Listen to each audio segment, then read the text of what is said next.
بيبدأ الفيلم في مدينة لوس أنجلوس مع 2 مجرمين بيحاولوا يهربوا من الشرطة بعد ما قاموا بعملية سرقة كبيرة، وبيقرر واحد من المجرمين اسمه تويد إنه يشتبك مع الشرطة ويضرب عليهم نار. فبيحاول زميله فينسنت يمنعه، لكن تويد مش بيسمع كلامه وبيتصاب بطلقة في صدره وبينزف لحد ما حياته بتنتهي. وبيفضل فينسنت مكمل هروبه وهو حزين على فراق صاحبه لحد ما بيوصل لطريق سد، فبيضطر ساعتها ينزل من العربية ويواجه ضابط الشرطة، وبتدور بينهم معركة شرسة بالأسلحة. وبيقدر ضابط الشرطة إنه يصيب فينسنت في كتفه وبيطلب منه يسلم نفسه، لكن فينسنت بياخد حق صاحبه تويد وبيضرب الضابط طلقة في بطنه وبيخلص عليه. وبتوصل قوات الشرطة وبيقبضوا على فينسنت، وبعدها بيتم سجنه بتهمة السرقة وإنهاء حياة ضابط شرطة. وبعد فترة بنشوف فينسنت في السجن وهو بيستغل وقته وبيقوم بتدريبات قتالية قوية، وده علشان يحافظ على قوته ومهارته في القتال ويقدر يدافع عن نفسه، خصوصا ان السجن اللي هو فيه مليان مجرمين على اعلى مستوى. وفي نفس الوقت في مدينة سان فرانسيسكو بيجي اتصال لأليكس ابو فينسنت من المحامي بتاعه كيرك، وبيعرفه كيرك انه قدر يوصل لمكان فينسنت. وهنا بنعرف ان أليكس علاقته بابنه متوترة وما يعرفش عنه حاجة من فترة طويلة، وانه كان مكلف كيرك يدور عليه في كل مكان وفعلا قدر يوصل له. وبيعرفوا كيرك ان فينسنت كان عايش في مدينة لوس أنجلوس وكان مغير اسمه لفيكتور، لكن الخبر السيء هو انه دلوقتي محبوس في سجن فالفيردي بتهمة السرقة وانهاء حياة ضابط شرطة. فبيتضايق أليكس جدا وبياخد عربيته وبيروح على السجن اللي فيه فينسنت، وهناك بيفتشوا حارس اسمه سميث وبياخد منه كل متعلقاته الشخصية. وبعدها بيدخل أليكس يقابل فينسنت، وبيتضايق فينسنت جدا اول ما بيشوفه وبيسأله عايز منه ايه. فبيعرفوا أليكس انه مش عايز منه حاجة غير انه يطمن عليه، خصوصا انه ما يعرفش عنه حاجة من فترة طويلة. وبيبدأ يسأله عن اللي حصل بالظبط علشان يقدر يساعده ويخرجه من السجن. فبيتعصب فينسنت بسبب انه جاي يهتم بيه دلوقتي رغم ان كل اللي هو فيه كان بسبب أليكس. وبيعرفه انه تخلى عنه هو وامه وكان طول الوقت مشغول وبعيد عنهم، لدرجة انه ما كانش موجود في اللحظة اللي امه فرقت الحياة فيها. وهنا بنعرف ان أليكس كان زعيم عصابة كبيرة وكان طول الوقت بيقوم بعمليات خطيرة وبيهرب من الشرطة. وبيحاول أليكس يعتذر لفينسنت على كل اللي عمله قبل كده، وبيوعده انه هيخرجه من السجن بمساعدة العصابة بتاعته ويبدأوا صفحة جديدة، لكن فينسنت بيتعصب عليه وبيسيبه وبيمشي. وفي نفس اليوم بنشوف مسجون اسمه ماكس وهو بيتعرض على لجنة إطلاق السراح المشروط، وبتبدأ اللجنة تحقق معاه علشان يقرروا لو ينفع يخرج من السجن ولا لا. وبنعرف ان ماكس كان متهم بارتكاب 4 تفجيرات من 12 سنة وراح ضحيتهم عدد كبير من الناس، وعلشان كده تم القبض عليه وحبسه. ده غير ان اثناء فترة وجوده في السجن دخل في 4 معارك وخلص على 3 من المساجين. وساعتها بيسألوا واحد من اللجنة باستغراب عن السبب اللي يخليهم يفرجوا عنه بما ان سلوكه ما اتغيرش واطلاق سراحه خطر على المجتمع. فبيفهمهم ماكس بكل بساطة ان وجوده داخل السجن بيشكل خطورة اكتر من وجوده بره السجن. وفي الوقت ده بنشوف مجموعة من الحراس طالعين في الأسانسير وبيبدأوا يزرعوا قنابل في كل مكان. وبنرجع لماكس وهو بيستفز في المأمور والقضاة وبيستهزأ بالحارس اللي موجود معاهم، وبيتحرك الحارس ناحيته علشان يمنعه من الكلام وياخده لزنزانته، لكن ساعتها واحدة من الحراس بتطلع المسدس بتاعها وبتخلص على الحارس. وبيتفاجئ مأمور السجن واللي معاه وبيبقوا خايفين جدا ومش فاهمين ايه اللي بيحصل. وفجأة بتنفجر القنابل اللي زرعها الحراس وبتدمر جزء كبير من مباني السجن. وبنعرف ساعتها ان ماكس هو اللي مخطط لكل ده، وانه كان مجند مجموعة من الحراس علشان ينضموا ليه ويسيطروا على السجن. وبيفك ماكس الكلبشات من ايده وبيأمر الحارسة تخلص على المأمور والقضاة، وفعلا بتنفذ كلامه. وبعدها بيروح واحد من رجالة ماكس اسمه روك لغرفة التحكم وبيخلص على الحراس اللي فيها، وبيقفل ابواب السجن الرئيسية وبيفتح ابواب المساجين، وبيخرج المساجين من الزنازين بتاعتهم وبيبقوا مش فاهمين ايه اللي بيحصل. لكن ماكس بيتكلم معاهم من خلال ميكروفون السجن وبيعرفهم انه خلص على المأمور والحراس ودلوقتي السجن بقى تحت سيطرته هو ورجالته، وبيعرض عليهم ينضموا ليه في مقابل انه يحميهم ويخرجهم من السجن، او ممكن يخرجوا دلوقتي ومش هيمنعهم، بس وقتها هيضطروا يواجهوا الشرطة لوحدهم، وفي النهاية هيتم اعتقالهم وهيرجعوهم للسجن مرة تانية. وهنا المساجين بيسمعوا الكلام اللي بيقوله وبيبقوا محتارين يختاروا ايه. وبيكمل ماكس كلامه وبيقول للأشخاص اللي كانوا بيزوروا المساجين إنهم هيفضلوا محبوسين جوه المبنى ومش هيخرجوا إلا لما الحكومة تنفذ طلباته. وبيبدأ المساجين يعملوا فوضى في كل مكان في السجن ويكسروا أي حاجة في طريقهم، وبيبقى ماكس مبسوط جدا من اللي بيحصل لأنه بيحب الفوضى. وقتها بيكون أليكس ملحقش يخرج من السجن وكان فاقد الوعي في الحمام بسبب التفجير، وبيحاول يتحرك من مكانه. وساعتها ماكس بيطلب من الحارسة تفتح له بث مباشر وبيبدأ يتكلم مع الحكومة وبيعرفهم بنفسه، وبيفهمهم إن السجن وكل اللي موجودين فيه بقوا تحت سيطرته، وبيطلب منهم يفرجوا عن مجموعة من أصدقائه ويجهزوا لهم طيارة تنقلهم لأي بلد خارج سلطة أمريكا، وبيهددهم إنه زارع قنابل في كل مكان ومستعد يفجرها فورا لو المطالب بتاعته ما تنفذتش، وبيديهم مهلة 6 ساعات علشان ينفذوا طلباته.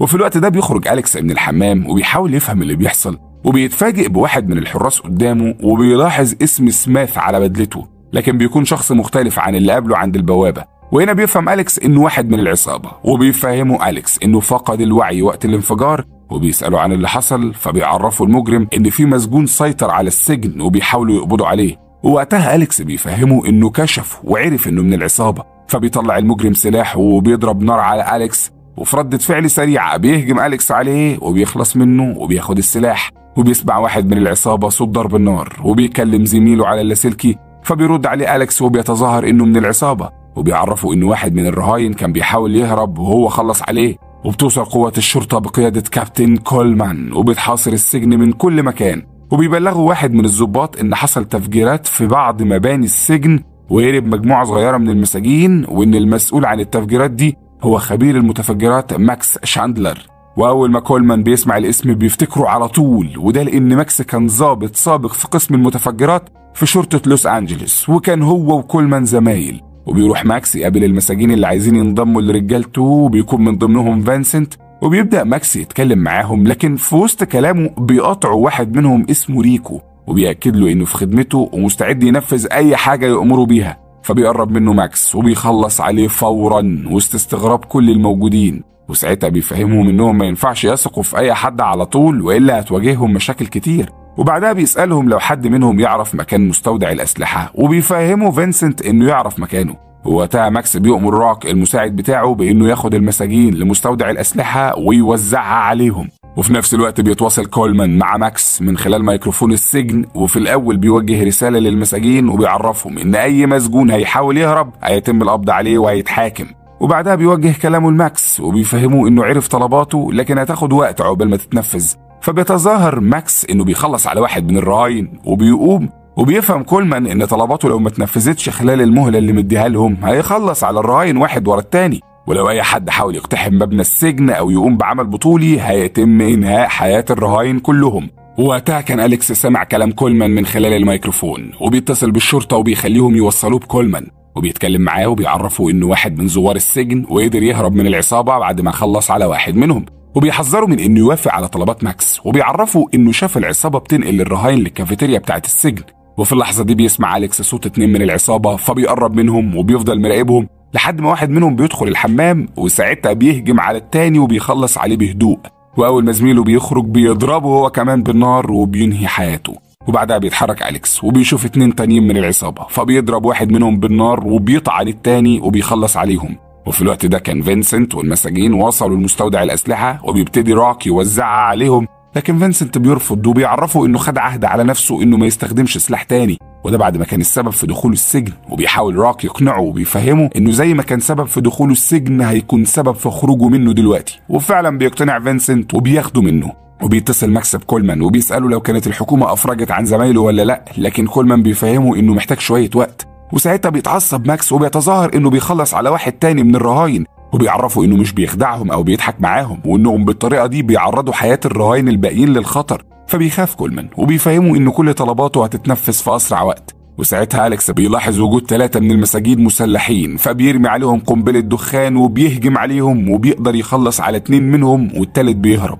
وفي الوقت ده بيوصل راك لماكس ومعاه فينسنت وباقي المساجين، وبيستغرب فينسنت إن مفيش جثث رغم إنه سمعه وهو بيخلص على 2 من الرهاين. فبيعرفوا ماكس إن مفيش حد فارق الحياة وإنه كان بيخوف الشرطة مش أكتر. وبيطلب ماكس من راك إنه ياخد المساجين ويخرجوا، وبيقعد يتكلم مع فينسنت لوحدهم علشان يشرح له الوضع ويفهمه هو ليه بيعمل كل ده. وبيعرفوا إن البشر دايما ما بيتحركوش إلا لما السفينة بتغرق، ولو فضل يهدد الشرطة من غير فعل مش هينفذوا اللي هو عايزه، فكان لازم يعمل كده علشان يحطوهم تحت ضغط ويخليهم ينفذوا طلباته بسرعة. وبيحكي له ماكس إنه كان شرطي مجتهد في قسم المتفجرات، لكن لاحظ إن كل الناس اللي حواليه سيئين جدا وفي نفس الوقت بيدعوا الفضيلة، وعلشان كده قرر إنه يعاقبهم وعمل التفجيرات اللي دخلته السجن.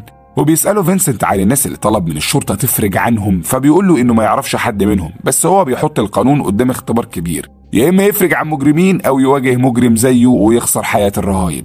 وطبعا هيوافقوا على طلباته وهيفرجوا عن المجرمين ويسفروهم بره امريكا، وساعتها بقى هيكتشفوا انه خدعهم، لكن هيكون الوقت فات. فبيعجب فينسنت بتفكير ماكس وبيقتنع باللي بيعمله، وبيقرر انه يكمل معاه ويبقى واحد من رجالته. وكمان ماكس بيبقى معجب بفينسنت وشايف انه شاب ذكي، واثناء ما كانوا بيتكلموا بيدخل عليهم المسجون اللي هرب من أليكس وبيبلغ ماكس ان في واحد خلص على 2 من رجالته. فبيتعصب ماكس وبيتكلم مع كولمان وبيفهمه انه حذره من البدايه ان محدش يدخل السجن ويحاول ينقذ الرهاين، ورغم كده ما سمعش كلامه، وواحد منهم اقتحم المبنى وخلص على رجالته. وبيتظاهر ماكس انه بينهي حياه رهينه جديده علشان يخوف الشرطه. وبعدها كولمان بيتصل بأليكس وبيطلب منه يخرج من السجن حالا، لان ماكس اكتشف اللي بيعمله وبدأ يخلص على الرهاين واحد ورا التاني بسببه. لكن أليكس بيشك ان ماكس بيكذب وانه ما خلصش على حد من الرهاين، وده لانه ما شافش اي حد منهم قريب من المكان اللي فيه ماكس. وبيطلب من كولمان يدور على اسم فينسنت من ضمن المساجين اللي هربوا، وفعلا كولمان بيعمل كده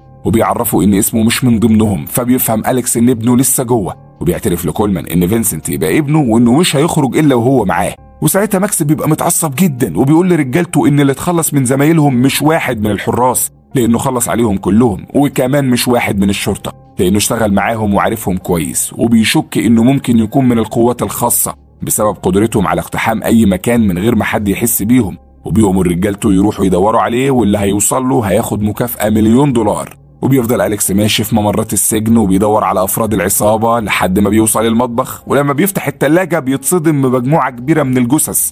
وساعتها بيتصل بكولمان وبيعرفه إن ماكس خلص على الرهاين كلهم. وهنا بنعرف إن ماكس كان بيمثل قدام المساجين إنه بيتخلص من الرهاين علشان يكسبهم في صفه، لكن في الحقيقة هو كان مخلص عليهم كلهم من البداية. وفجأة بيظهر قدام أليكس واحد ضخم جدا من العصابة، وبسبب ضخامته وجسمه القوي بيفضل يضرب في أليكس وهو مش بيعرف يعمل معاه حاجة، لدرجة إنه شاله زي اللعبة ورماه بعيد. ووقتها أليكس بيقدر يوصل للمسدس بتاعه وبيضربه بالنار وبينهي حياته. وفي نفس الوقت ماكس كان متعصب بسبب اللي حصل لرجالته وبيبقى عايز يعرف مين اللي عمل كده، وساعتها بيجي على باله فكرة إنه يتصل بكولمان من رقم غريب. وفعلا بيعمل كده، وكولمان بيفكر إنه أليكس، ولما بيرد عليه بيناديله باسمه. فبيتأكد ماكس وقتها إن اللي خلص على رجالته يبقى تبع كولمان واسمه أليكس، بس كولمان بيفهمه إنه كشف خطته وعرف إنه خلص على الرهاين كلهم وكان بيمثل عليه، وبيعرفه إن مفيش أي دولة عايزة تستضيف مساجين عندها، لكن ممكن يبعته لوحده على المكسيك. فبيضطر ماكس يوافق بسبب إنه اتكشف. وساعتها فينسنت كان مستمر في البحث عن الشخص اللي خلص على رجالتهم، وبينجح فعلا إنه يوصل له، لكن بيتفاجئ إن الشخص ده يبقى أبوه. وأول ما فينسنت بيشوفه بيتعصب عليه وبيسأله هو ليه بيخلص على زمايله. فبيتصدم أليكس إن ابنه انضم المجرم زي ماكس، بس فينسنت بيفهمه إن ماكس مش مجرم وإنه مقتنع بيه وبطريقة تفكيره، وبيقول له رغم إنك خلصت على رجالته لكن هو حافظ على الرهاين وكان بيتظاهر إنه بيخلص عليهم علشان يضغط على الشرطة. فبيستغرب أليكس من كلامه وبيفهمه إن ماكس ضحك عليه وإن الرهاين كلهم حياتهم انتهت وجثثهم في تلاجة المطبخ، لكن فينسنت مش بيصدقه وبيضربه طلقة في رجله وبيأمره يخرج من السجن حالا قبل ما حد تاني يلاقيه ويخلص عليه. وبعدها بيروح أليكس للحمام وبيطلع الرصاصة من رجله وبيعالج نفسه، وبيبقى مش مصدق اللي ابنه عمله معاه. وبيقرر ساعتها يتكلم مع ماكس من خلال اللاسلكي وبيسأله عن ذنب الناس اللي فرقوا الحياة في التفجيرات اللي هو عملها. فبيعرفوا ماكس انهم اشخاص سيئين وكانوا مسؤولين عن الانهيار الاجتماعي والاقتصادي في البلد كله. وبيفهم أليكس وقتها ان ماكس مريض نفسي وبيقرر يجاريه في الكلام علشان يحافظ على سلامة ابنه، لكن ماكس بيفهمه انه عارف انه مش ضابط ولا واحد من الحراس ومحدش هيجازف بحياته بالشكل ده الا لو كان هينقذ شخص عزيز عليه. ووقتها أليكس بيقفل اللاسلكي وبيخاف ماكس يعرف ان فينسنت ابنه، وبيتصل بكولمان وبيعرفه ان ماكس اقنع ابنه بالانضمام لعصابته وانه محتاج مساعدته علشان يحمي ابنه. فبيفهمه كولمان انه في طيارة هتوصل السجن بعد شوية علشان تاخد ماكس وتوديه للمكسيك، بس ماكس ما يعرفش ان الحكومة اتبلغت بانه اتخلص من الرهاين، وعلشان كده هو خد الامر بضرب الطيارة بمجرد ما تتحرك وماكس جواها. وبعدها يتم اقتحام السجن وتصفية كل رجالة ماكس. فبيتفاجئ أليكس وبيترجى انه يحمي ابنه، لكن كولمان بيفهمه ان الموضوع مش في ايده دلوقتي. فبيقرر أليكس انه يتصرف ويحاول يوصل لابنه الاول، واثناء ما كان بيدور عليه بيقابل مجموعة من العصابة وبيخلص عليهم واحد ورا التاني لحد ما بيتفاجئ براك قدامه وبيدور قتال قوي بينهم هما الاتنين. وفي النهاية بيقدر أليكس يتغلب عليه وبينهي حياته. وفي الوقت ده بتقرب الطيارة من سطح السجن وبيتكلم ماكس مع فينسنت وبيعرفه انه قرر ياخده معاه، وفعلا بيطلعوا هما الاتنين على السطح، بس فجأة بيوجه ماكس السلاح ناحيته وبيفهمه إن عرف إن أليكس بيعمل كل ده علشان ينقذه. فبيرد عليه فينسنت وبيأكد له إنه عايز يكون معاه وإنه بيكره أبوه لدرجة إنه ضربه بالنار في رجله. فبيقول له ماكس لو صادق فعلا خد المسدس واضرب بيه أليكس، بس فينسنت بيرفض وبيرجعه له تاني. وساعتها بيطلع أليكس وبيصوب البندقية بتاعته ناحية ماكس، لكن ماكس بيضربه بالنار في كتفه وبيقع على الأرض. وبيجري فينسنت علشان يطمن عليه وبيصوبوا هما الاتنين البندقية ناحية ماكس وبيضربوه في بطنه. ووقتها بتوصل الطيارة وبتنزل السلالم بتاعتها، وبيطلع ماكس على السلالم علشان يهرب، لكن بيفضل ينزف لحد ما حياته بتنتهي قبل ما يركب الطيارة. وانتهى فيلمنا، ويا رب يكون عجبكم.